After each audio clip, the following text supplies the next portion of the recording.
So the title for today's conference is the economic and social context of domestic violence. As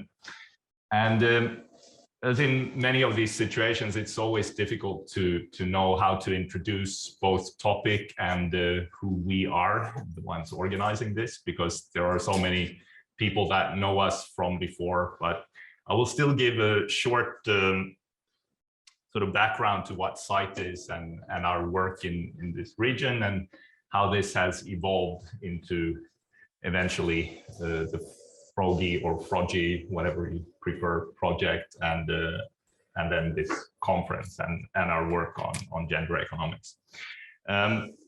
So at the same time, I'm guessing for those of you who are like me, this will be a reminder of all the acronyms. I always get confused about who we are really in those terms. So the structure is the following. CEIT, Stockholm Institute of Transition Economics, that's where many of us work. That's an independent research institute founded in 1989 here at the school, Stockholm School of Economics. And for all sorts of historical reasons, we've worked in the former Soviet Union, Eastern Europe and Russia, and in this process come to work with a lot of great research institutes in the region.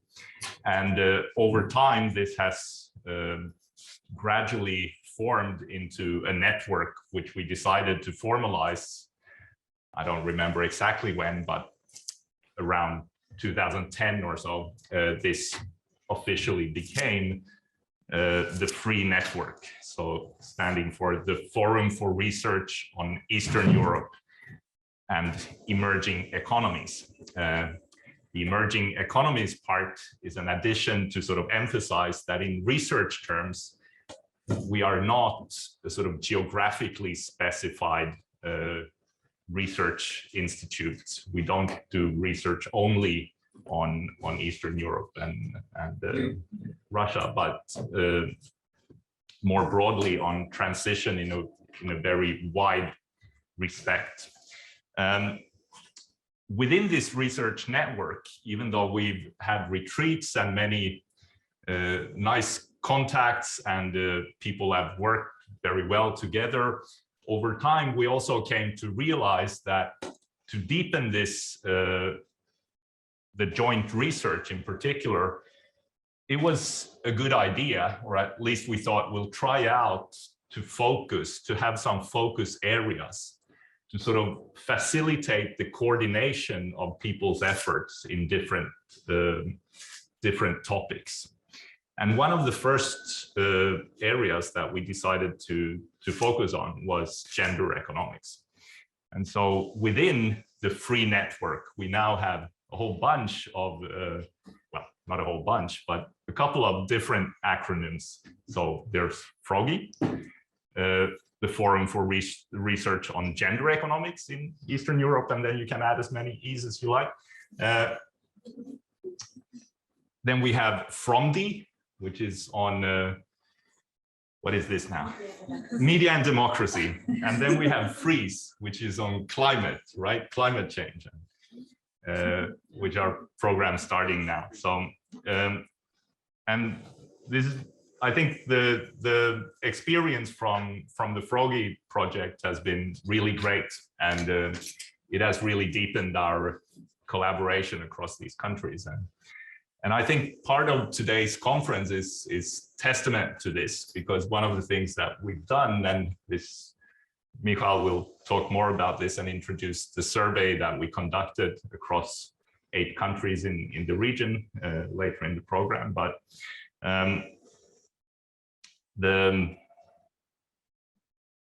the focus on one topic has really made it easier to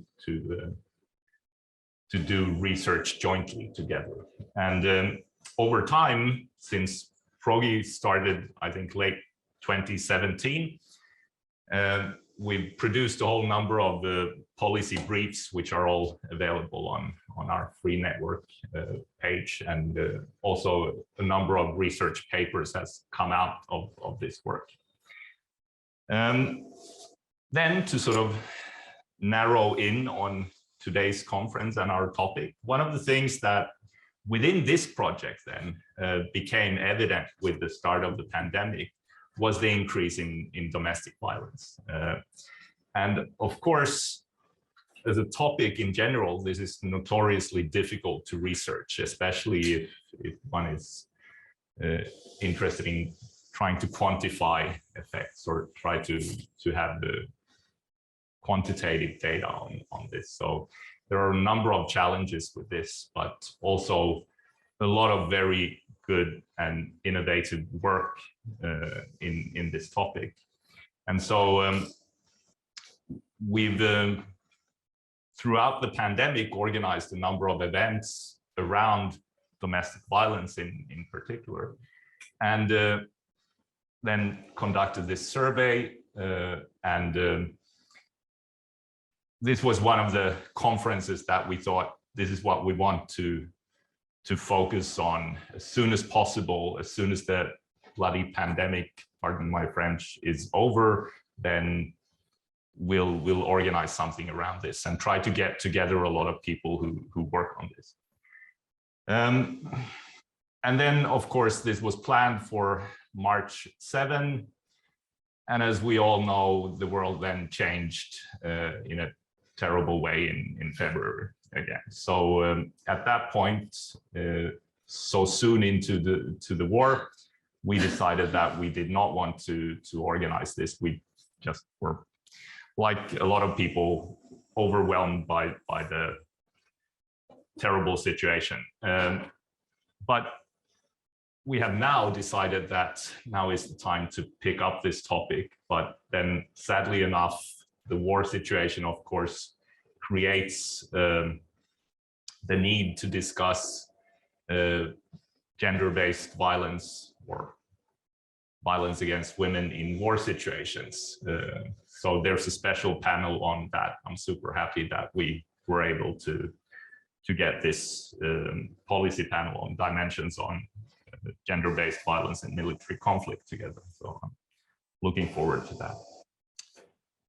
Okay, so that was a short tour of sort of how we ended up here with this topic. I think it's high time to start the program. It's a very long day, but a lot of interesting questions and topics to be listened to and presented. I think I should leave the floor to, on my watch, we're like 2 minutes early. So as I expected, my introduction was not well timed, and my dancing and singing skills are limited, so I will opt not to do anything else. I think is the first presenter, the first number of papers are all on the topic of limiting the scale of gender-based and domestic violence. The question is what works, and this, of course, is key issue. What can we do to prevent this? So apart from, as a researcher, one likes to divide up these questions, and one thing is understanding sort of why things happen, and the next part is, of course, which if one is into policy work, which CITE as an institute very much is, it's about bridging sort of research and policy work. Then, of course, once we think we understand why things are a certain way, then the next question is, of course, what kinds of policies can we put in place to sort things out or to make things better?